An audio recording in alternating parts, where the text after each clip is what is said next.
하나님 말씀은 역대하 34장 14절부터 21절 말씀입니다. 역대하 34장 14절부터 21절 말씀까지 구약성경 705쪽입니다. 우리 함께 보시면서 14절부터 작은 목소리로 같이 읽도록 하겠습니다. 우리가 여호와의 전에 헌금한 돈을 꺼낼 때에 제사장 hil기야가 모세가 전한 여호와의 율법책을 발견하고 hil기야가 서기관 사반에게 말하여 이르되 내가 여호와의 전에서 율법책을 발견하였노라 하고 hil기야가 그 책을 사반에게 주매 사반이 책을 가지고 왕에게 나아가서 복명하여 이르되 왕께서 종들에게 명령하신 것을 종들이 다 준행하였나이다.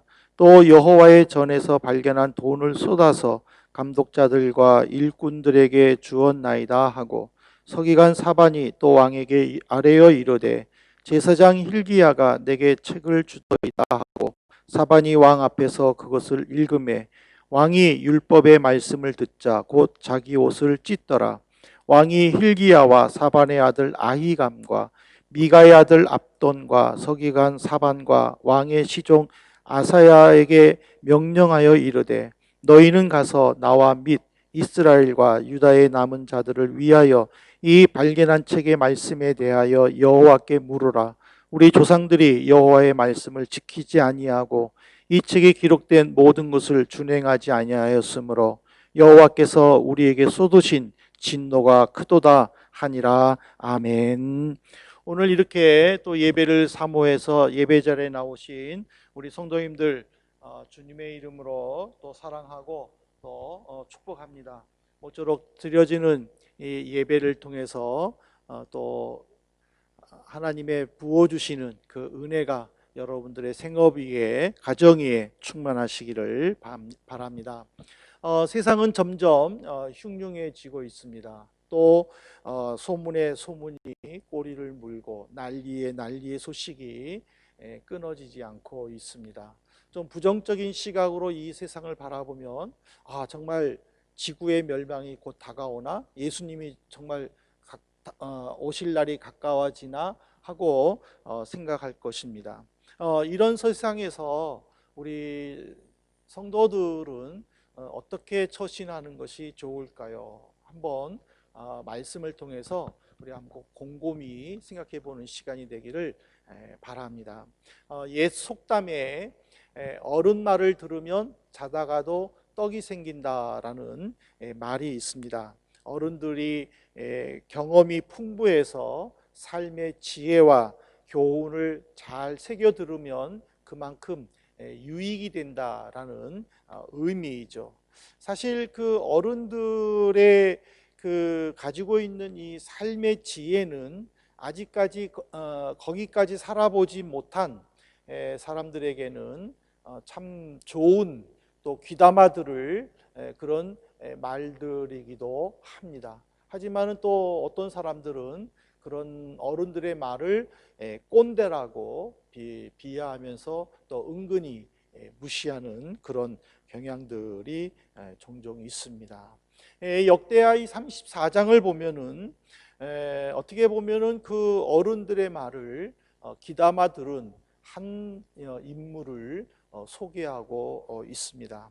34장은 아몬의 아들 요시야가 왕이 되어서 그 아버지 아몬의 잘못한 것을 답습하지 않고 그것을 바꿔나가는 내용이 바로 34장입니다.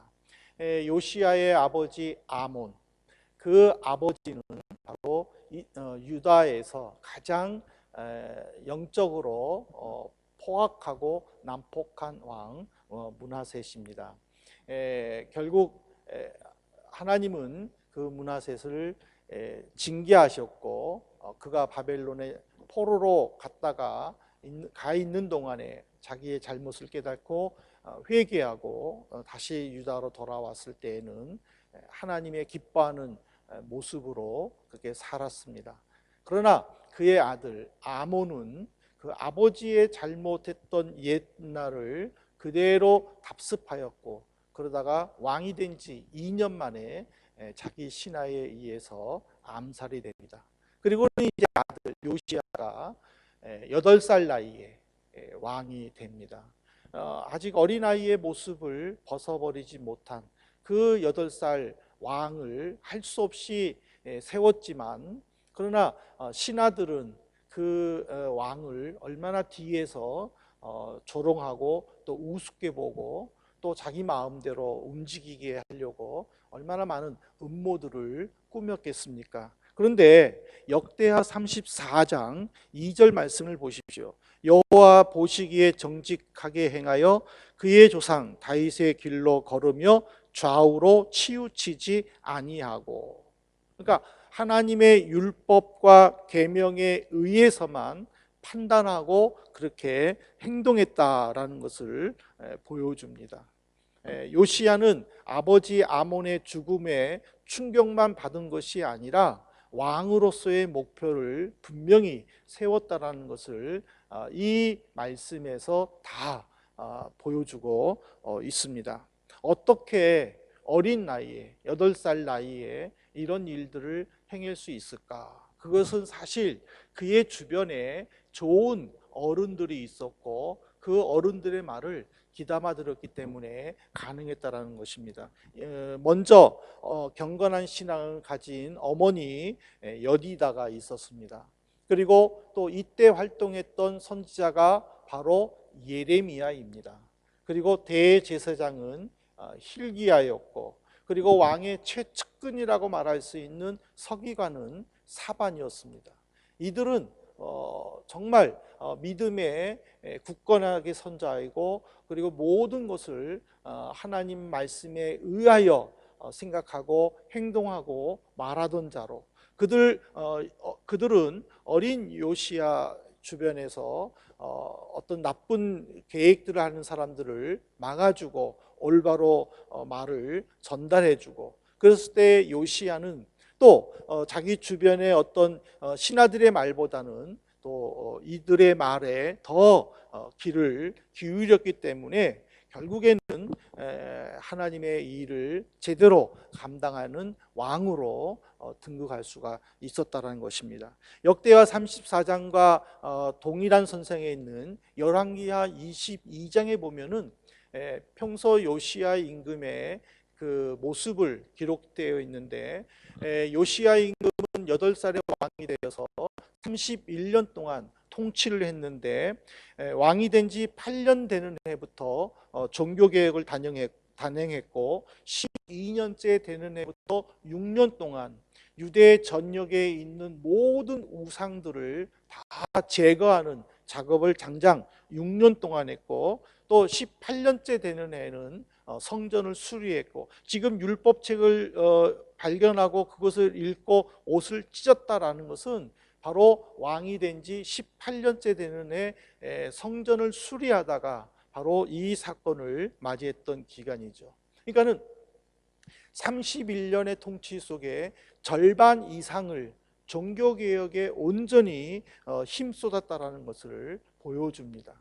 이런 요시야의 이런 노력으로 그는 많은 유대 국민들에게 인정받게 되고, 성경에 보면은요, 유대의 3대 성군이 있는데 바로 여호사밧과 히스기야와 요시야 임금을 유대의 3대 성군으로 이렇게 추앙하고 있습니다. 그만큼 유대 국민들은 이 요시야 임금을 존경하고 사랑했다라는 것을 보여줍니다. 그의 삶이 많은 사람들에게 좋은 영향력을 주고 또 존경을 받고 사랑을 받을 수 있었던 것은 바로 오늘 제목에 있는 것처럼 말씀으로 돌아갔기 때문이라는 것을 우리는 알 수가 있습니다. 그래서 저도 요시야의 이 삶을 통해서 말씀으로 돌아갑시다라는 제목으로 함께 주님의 교훈을 받고자 합니다.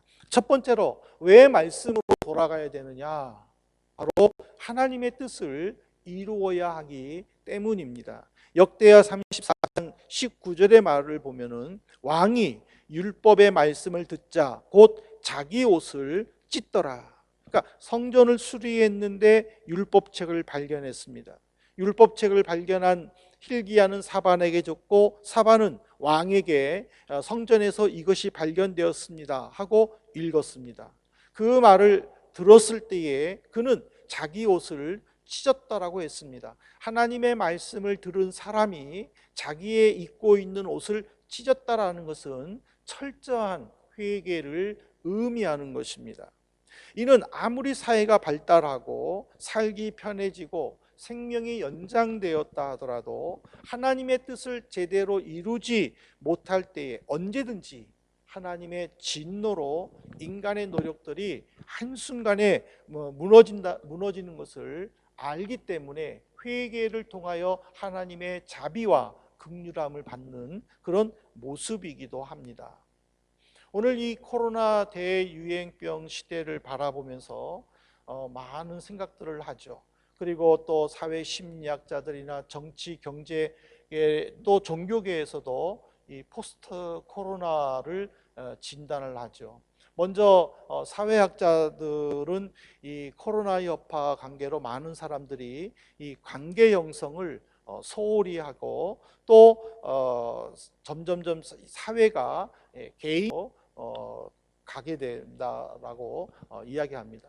예배 전에 잠깐 쿠어츠 목사님하고 지금 이 브레멘에서 굉장히 큰 종교적으로 큰 이슈가 되는 파스토와 라츠 목사님의 그 동성애 발언에 대한 그 이야기를 했는데, 독일은 점점점 유럽뿐만 아니라 독일이 점점 그 우익화로 된다라는 거예요. 그러니까는 뭐 사회주의라든지 또는 뭐 이런 동성애 문제라든지 이런 것들이 교회하고는 완전히 이 반대의 방향으로 이렇게 지금 흘러가고 있다라는 거예요. 그래서 지금 브레멘 같은 경우에는 이 교회적으로도 굉장히 큰 어려움에 빠졌다, 지금 위험하다라고 진단하고 있습니다. 그러니까 점점 관계가 개인주의가 되고 또 자기의 어떤 생각들을 계속 강조하다가, 그러니까 기준 자체를 무시하고 없애버리는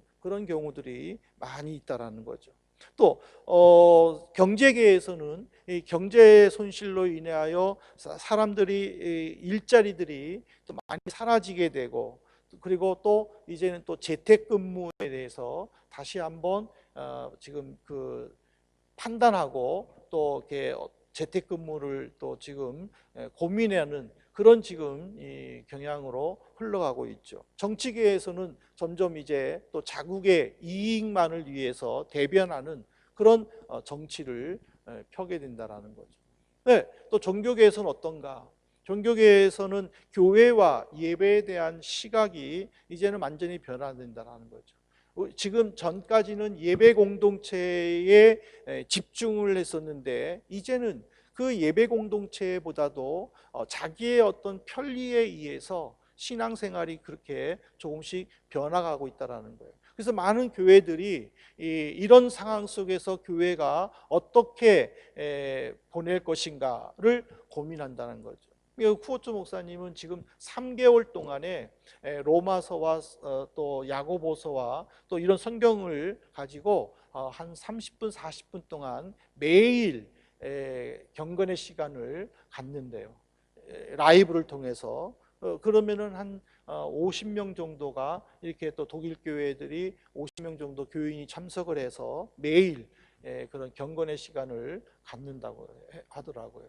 그러니까 이렇게 이 종교계에서도 어떤 공동체라는 것보다는 오히려 개인주의 성향이 점점 깊어져서 이 예배 자체도 많이 지금 어려움 가운데 있는 것이 지금의 현실이라는 거죠. 근데 이것보다 더 불안한 것은 뭐냐면, 눈에 보이지 아니하는 바이러스가 사람의 생명을 심각하게 위협함에도 불구하고 거기에 대처하는 우리의 수준이 지극히 낮다라는 거예요.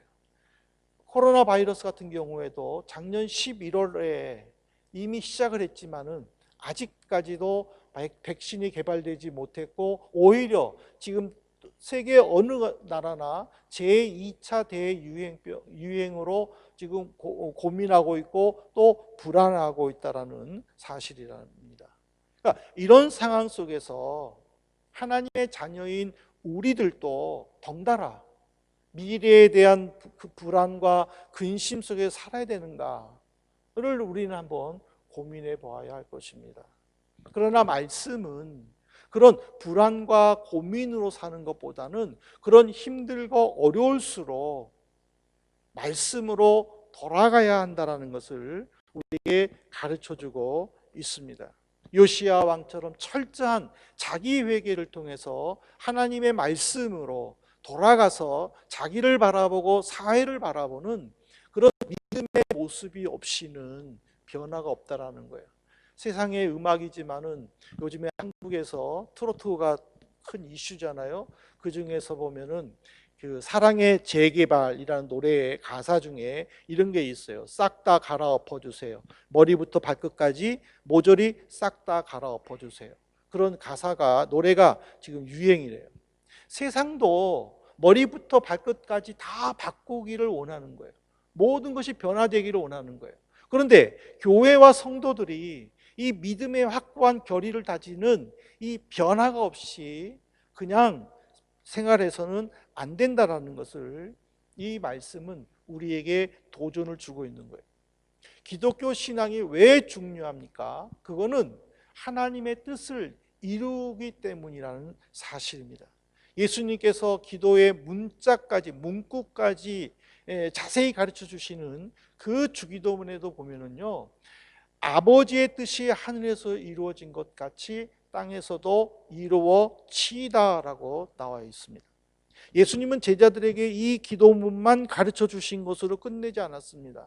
예수님은 당신 스스로가 이 말을 그대로 지켰습니다. 그래서 겟세마네 동산에서 기도하실 때에도 내 뜻대로 마옵시고 아버지의 뜻대로 하옵소서 하면서 십자가 처형 당하심을 당연한 것으로 받아들이셨다는 것입니다. 예수님이 이런 일을 감당하실 수 있었던 것은 바로 말씀으로 돌아가셨기 때문입니다. 예수님은 말씀이 육신이 되어 이 땅에 오셨습니다. 예수님은 항상 말씀에 귀를 기울이셨었고 말씀을 묵상하고 깨달은 그 말씀대로 예수님은 사셨습니다. 이 삶이 우리에게도 나타나야 됩니다. 예배당에서만 성도가 아니라 교회 밖에서도 성도가 되어야 합니다. 교회에서만 친절을 베푸는 것이 아니라 말씀에 기록한 대로 내가 서 있는 어느 곳이든지 그곳에서 친절을 베풀며 생각하고 말하며 살아야 된다는 것입니다. 바로 요시야가 실천했고 예레미야가 이런 모습을 보여주었습니다. 이제 우리가 하나님을 사랑하고 구원받은 믿음의 성도라고 확신을 가지면서도 말씀대로 살지 않는다면 하나님은 기뻐하시지 않을 것입니다. 오히려 말씀을 통해서 하나님의 뜻을 나타내는 데 내가 쓰임받아야 될 줄로 믿습니다. 두 번째로는 왜 말씀에 돌아가야 되느냐? 장수의 복이 있기 때문입니다. 신명기 22장 7절에 보십시오. 어미는 반드시 놓아줄 것이요 새끼는 취하여도 되나니 그리하면 네가 복을 누리고 장수하리라. 하나님께서는 창세기 1장 28절에 보면은 아담에게 자연계를 정복하고 다스리는 특권을 주셨습니다. 그러나 이 특권은 인간의 남용을 막고 하나님의 자비와 긍휼에 근거하도록 요구했습니다. 어미새를 놓아주라라는 것은 어미새는 다시 새끼를 낳을 수 있기 때문입니다. 근데 새끼는 취해서 먹어라라는 것은 인간에게 살 수 있는 최소한의 식량이기 때문이라는 것이죠. 이거는 바로 자연과 인간이 함께 공생하는 것을 의미합니다. 많은 사람들은 현재 다양한 질병에 노출되어 살아가고 있습니다. 의학이 발달되고 또 생명이 연장이 되고 또 수명을 또 조절할 수 있고 이런 세상이라 하더라도 어느 누가 오랜 시간 아프면서 살고 싶어 하겠습니까? 그래서 사회에서도 건강 백세라는 말들을 많이 합니다. 그것은 무병장수를 기원하기 때문이죠.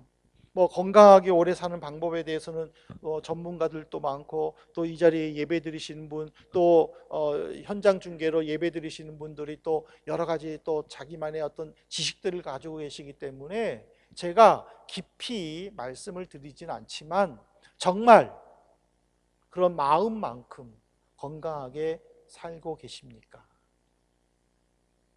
그동안 아무 자각 증상이 없었는데 건강검진 받으러 갔는데 좀 더 큰 병원에 가서 자세하게 검사를 받으면 좋겠다라는 소견을 듣고 큰 병원에 가서 검사를 받았는데 암이라는 진단을 받고, 많은 가족들이, 주변 사람들이 그 걱정하는 모습들을 우리 주변에서 종종 볼 수 있습니다.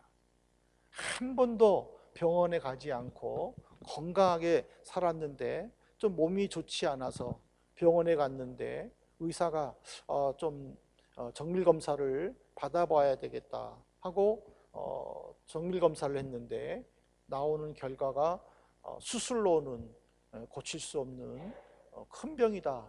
그래서 온 가족들이 사색이 되는 모습들을 우리 주변에서 종종 보게 됩니다.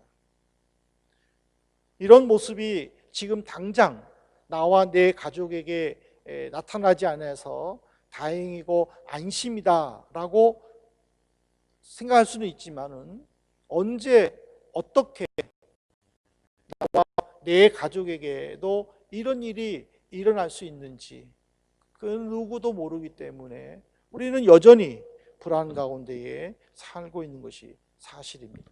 건강 보조제를 먹고 좋은 운동하고 또 좋은 생각만 하고 또 매일 웃는다고 해서 건강해지겠습니까? 물론 안 하는 것보다는 낫겠지만, 그러나 완벽하지 않다는 사실이에요. 하지만 하나님께서 말씀하시는 대로 우리가 말씀으로 돌아가서 말씀에서 하라는 대로만 하면은 하나님은 우리에게 장수를 약속해 주셨다는 것을, 그 약속하신 장수의 복을 허락해 주신다는 거예요. 지금 코로나 팬데믹으로 인해서 지금 계속적으로 제가 말씀하는 것은 우리는 말씀으로 돌아가야 된다는 거예요. 몇 주 전에도 제가 설교했지만은 박쥐를 먹지 말라. 왜 하나님께서 그 오랜 전 시간에 박쥐를 먹지 말라고 성경에 기록해 놓으셨을까? 왜 동성애를 하나님은 그 오랜 전 시간에 금지시켜 놓고 그 동성애를 하는 사람들을 하나님은 왜 엄하게 징계를 하셨을까? 그 사람의 인격의 문제가 아니라 말씀으로 돌아가야 된다는 사실이죠. 말씀이 우리의 삶을 좌지우지하기 때문입니다. 사랑하는 성도 여러분, 어떤 이들은요, 어른 말을 들으면 자다가 떡이 생긴다라는 이 말을 자다가 떡 먹으면 체한다라고 무시해버립니다. 어떤 이들은 일찍 일어나는 새가 벌레를 잡는다라는 속담에 일찍 일어나는 새는 피곤하다가 허리 디스크 걸린다라고 해석합니다. 어른들의 삶의 교훈이나 지혜를 거부하고 있는 것이 이 사회의 모습입니다. 어저께 제 딸하고 이렇게 카톡을 하다가 카톡을 했는데 느닷없이 우리 아들이 카톡방에 들어오더니 그거는 2020년도에 꼰대들이 하는 말투야 이래가지고 헐 하고 잠잤는데, 오늘 우리가 심각하게 고민할 것은 이 사회적으로 어른들의 말을 무조건 무시하거나 그들의 말을 꼰대의 말로 가볍게 넘겨서는 안 된다는 것이죠. 이런 모습이 오늘 교회에도 돌아왔다는 거예요. 그래서 성경 읽는 것을 거부하는 것도 모자라 하나님을 깊게 믿는 것조차도 거부하고 있는 것이 현실이라는 거예요. 그런데 하나님께서는 힘겹게 버티고 있는 우리에게 변하지 않으면 안 된다라고 말씀을 하십니다. 그래서 말씀으로 돌아가라고 계속적으로 강조하고 계십니다. 변함이 없는 신앙은 조금만 곁길로 가면은요, 위선과 가식이 됩니다. 변화는 개인적인 삶의 변화뿐만 아니라 사회적 영역의 변화까지 포함되어야 합니다. 삶의 전 영역에 걸쳐서 가장 깊은 곳까지 바뀌어야 한다는 의미입니다. 진정한 변화는 두려움에서 소망으로, 영적 맹인에서 그리스도의 빛으로, 우상 숭배에서 참된 예배로, 절망에서 기쁨으로, 염려에서 기도로, 거짓 안정에서 신뢰로 바뀌는 것. 이것이 바로 변화예요. 예수님이 그렇게 사셨잖아요. 십자가의 형벌이 두려워 밤새도록 기도하셨지만은 주님은 기꺼이 십자가를 감당하셨습니다. 인류의 죄를 짊어지는 것을 견디지 못해 피를 토하면서 기도하셨지만은 마지막에는 다 이루었다라고 말씀을 하셨습니다. 십자가의 고통 속에서 하나님 어디 계십니까? 고 울부짖었지만은 내 영혼을 맡깁니다 하면서 마음에 평안을 가지신 분이 예수 그리스도이십니다. 이제 우리가 그런 삶을 지금 이 상황 속에서 살아야 할 차례입니다. 인간의 지혜와 지배 능력을 과신하지 말고 겸손하게 하나님의 뜻을 깨닫기 위해 말씀으로 돌아가셔야 합니다. 자기의 우쭐함을 과시하기 위해 공동체의 질서를 파기하지 말고 말씀에 순종하는 겸손한 모습을 보여야 할 때입니다.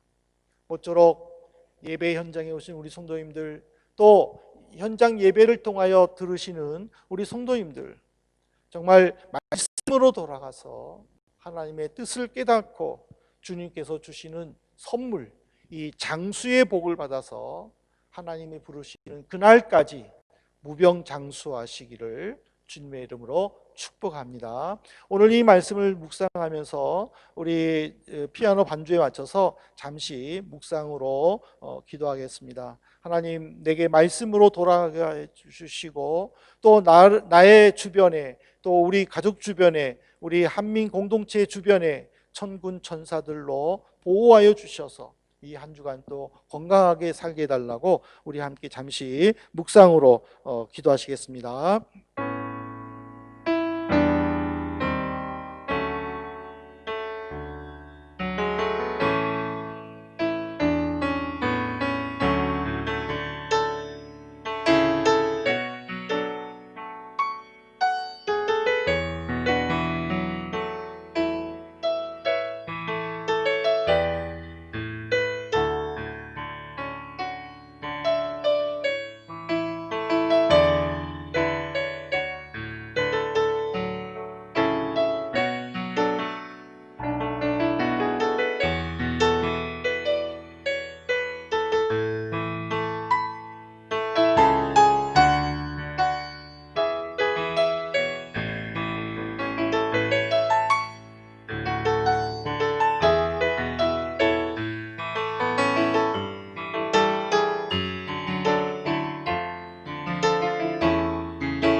하나님 아버지, 감사를 드립니다. 오늘 요시야 임금의 삶을 살펴보면서 저희들도 왕처럼, 예수님처럼 하나님의 말씀으로 돌아가겠다 결단을 냈습니다. 이 결심이 변하지 않게 해주시고 또 한 주간 주님의 지켜주신 가운데에 건강하게 해야 할 일들을 잘 감당할 수 있도록 지혜를 허락하여 주옵소서. 저희들의 가정에, 생업에 하나님 기름 부어주시고 천군 천사를 보내주셔서 그들의 보호함을 통하여 한 주간도 건강하고 다음 주일에 또 현장 예배를 통하여 하나님의 은혜를 받을 수 있도록 인도해 주옵소서. 예수 그리스도 이름으로 기도 올리옵나이다. 아멘. 우리 찬송가